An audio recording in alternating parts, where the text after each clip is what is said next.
আজ একটু অন্যরকম রান্না করলাম। সবুজ রঙের ফুলকপি দিয়ে মুরগির মাংস রান্না করছি, আর বেগুন দিয়ে রুই মাছের ঝোল করেছি। তো সেই জন্য আমি রান্না বান্নার জন্য পেঁয়াজ ভেজে নিচ্ছিলাম মুরগির মাংস রান্না করার জন্য। তারপর আমার কেটে ধুয়ে রাখা মুরগির মাংসটাকে দিয়ে ভালোভাবে কষিয়ে নিচ্ছি।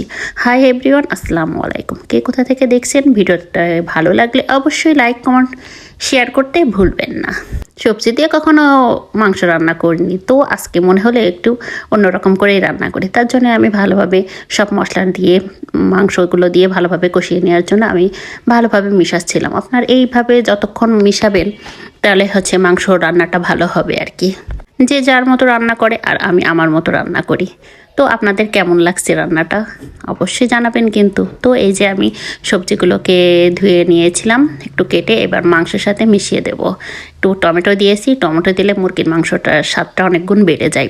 এর জন্য অনেকে দেখেন না টমেটো সস ব্যবহার করে, তো এখন টমেটোর সিজন, তাই আমি টমেটোই ব্যবহার করে দিলাম।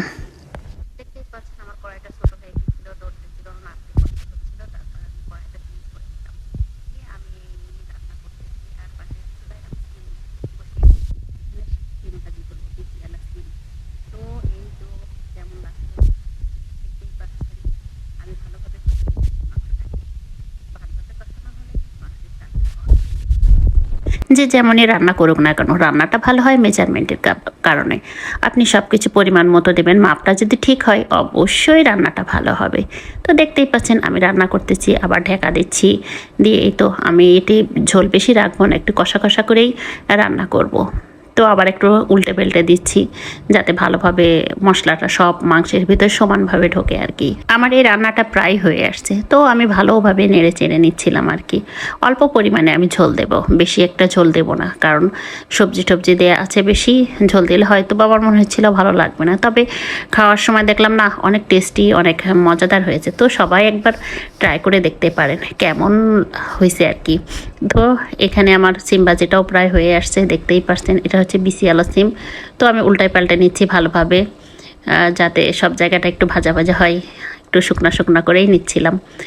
তো তারপর আমি আবার বেগুন রান্না করব, তার জন্য মাছগুলোকে ভেজে নিচ্ছি। তো রুই মাছ দিয়ে আমি বেগুন রান্না করব, রুই মাছের বড় পিস।